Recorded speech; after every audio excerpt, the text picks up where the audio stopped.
This woman said P. Diddy destroyed her life 25 years ago. The lights of Manhattan sparkled through the floor-to-ceiling windows of Melanie Carter's penthouse apartment, but the 45-year-old former model didn't see them. Her gaze was fixed on the television screen, where breaking news flashed images of Sean P. Diddy Combs being escorted from his Miami mansion in handcuffs.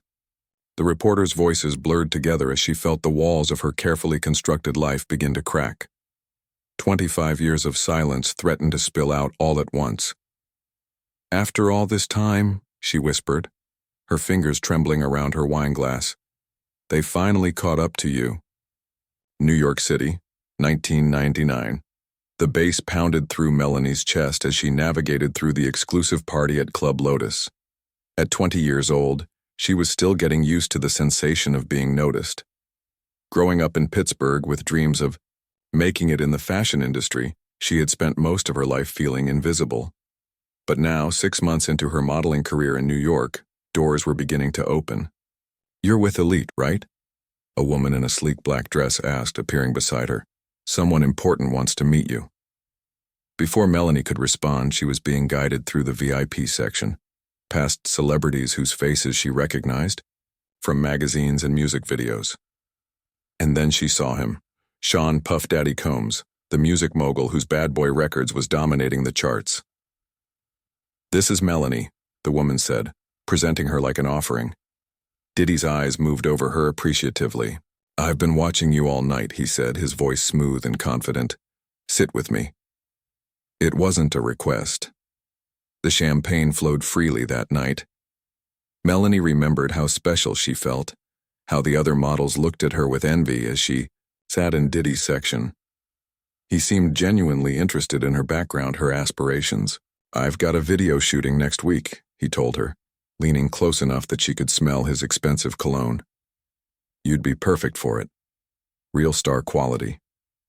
Later, as the party wound down, he invited her to continue the conversation at his hotel suite. "Just to talk business," he assured her with that charismatic smile. "I've got connections that could change your life." I remember hesitating. Melanie's voice cracked as she spoke to the camera in her living room. 25 years later, there was this voice in my head saying, "Be careful." But I was young, ambitious, and so naive.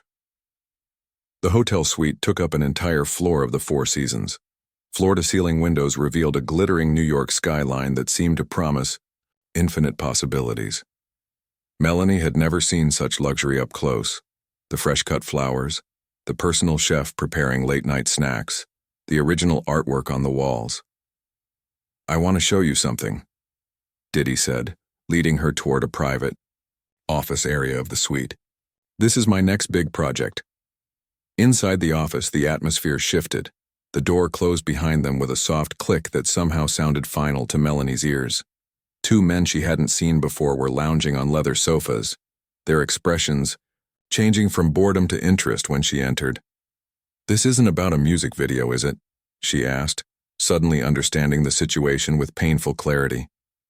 Diddy's smile remained in place, but his eyes hardened. "We're all friends here. Just relax." What happened next existed in Melanie's memory as fragmented images.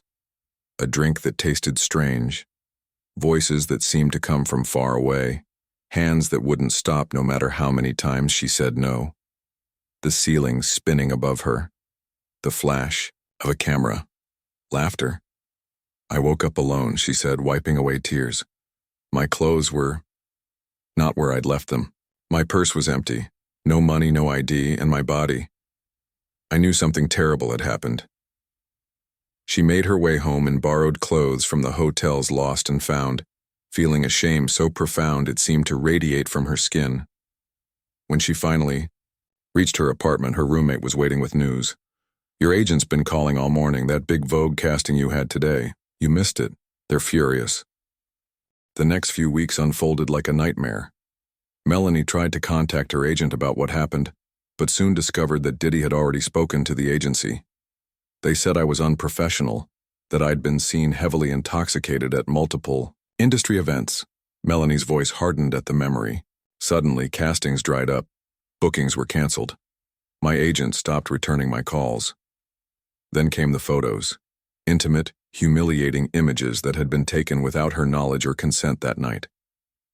They arrived in an unmarked envelope, at her apartment with a simple message: "Stay quiet or these go public, nobody will believe you anyway."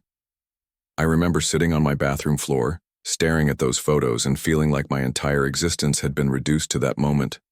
Melanie said, "Everything I'd worked for, everything I'd dreamed about since I was a little girl in Pittsburgh, it was all slipping through my fingers." When she finally worked up the courage to go to the police, the detective looked at her with thinly veiled skepticism. "Let me get this straight," he said, flipping through his notepad.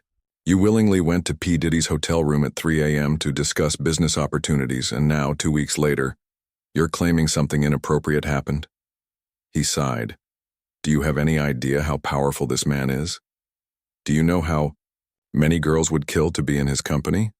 Melanie left the police station feeling smaller than she had ever felt before. The blacklisting was subtle but effective. No one directly mentioned Diddy, but doors that had once been opening now slammed shut in her face. Fashion photographers who had once been eager to work with her suddenly had scheduling conflicts. Magazine editors stopped returning calls.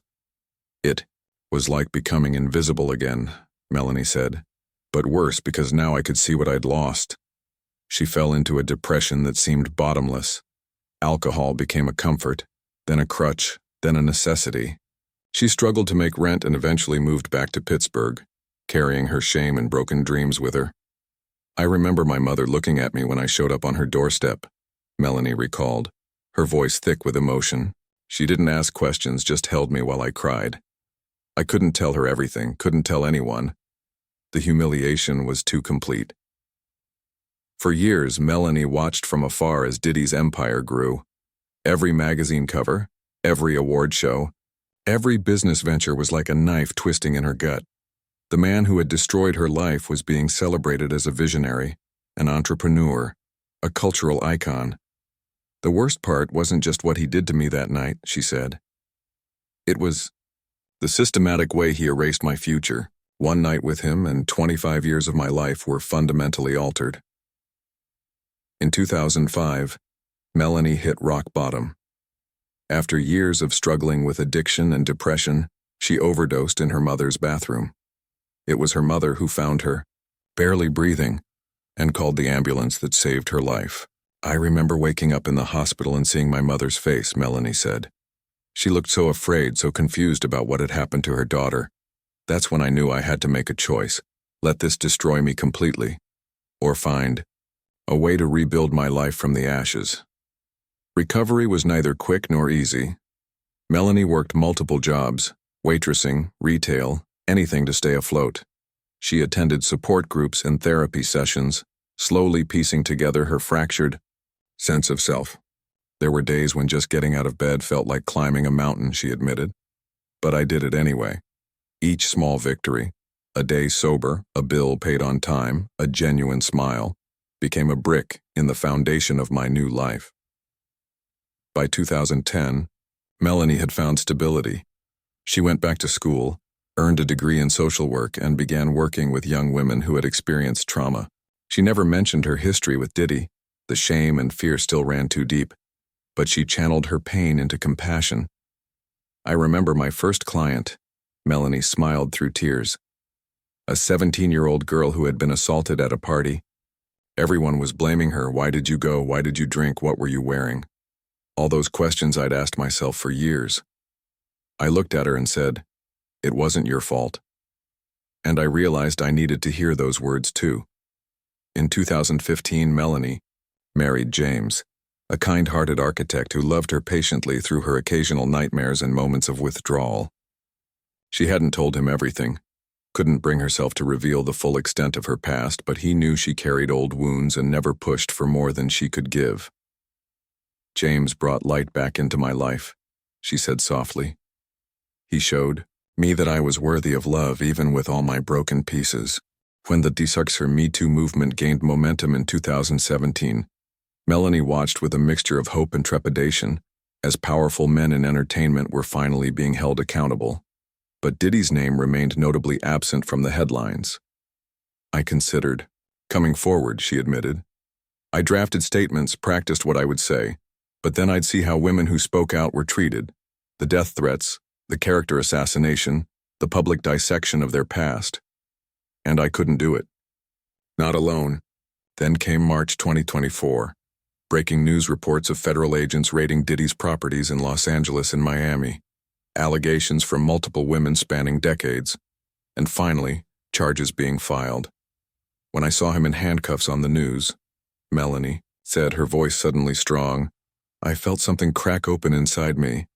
This wall I'd built around that night, around those years, it started to crumble.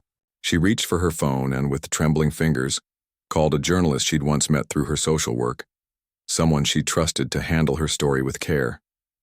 I've been silent for 25 years, she said when the journalist answered. I'm ready to talk now. The interview process was grueling. Melanie had to revisit every painful detail, every humiliation, every loss. But with each recounting, the story lost a fraction of its power over her.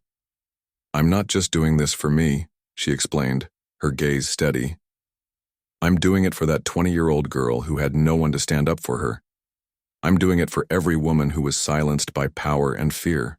When the article was published, this woman said P. Diddy destroyed her life 25 years ago. The response was immediate and overwhelming. Other women came forward with similar stories. Former employees broke their NDAs to corroborate details. The carefully constructed image of P. Diddy as a musical visionary and business genius began to show cracks. There were skeptics, of course. Online trolls who questioned her motives, her timing, her character. But for every hateful comment, there were dozens of messages of support.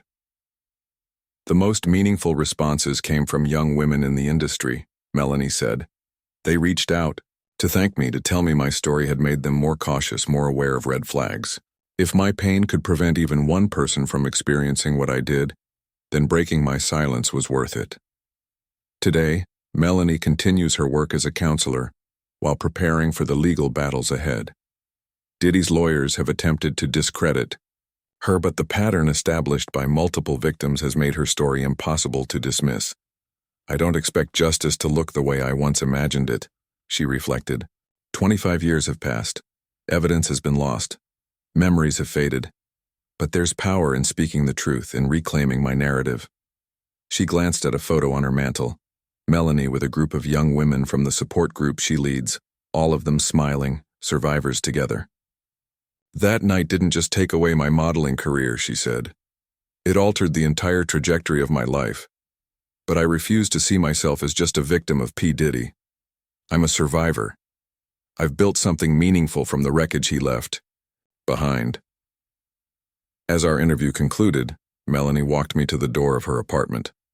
The city lights twinkled beyond her windows, the same New York that had once represented her greatest dreams and deepest nightmares. People ask if I regret coming forward after all this time, she said. The answer is no. My only regret is that I didn't find the strength to do it sooner. But we speak our truth when we're ready, not when the world demands it. She paused, her hand on the doorknob, and looked directly into the camera one last time. To anyone watching who's carrying a similar burden of silence, your timeline is your own. Your healing doesn't have to be public, but know that your story matters. Your pain matters, and your truth deserves to be heard. As the elevator doors closed and I descended to the lobby, I couldn't help but reflect on the courage it took for Melanie to finally share her story after 25 years of silence. In a world where powerful men have long operated with impunity, her voice represents a critical shift in the balance of power, a reminder that no amount of money, influence, or intimidation can permanently silence the truth. If this story shocked you, subscribe because the next one is even more incredible.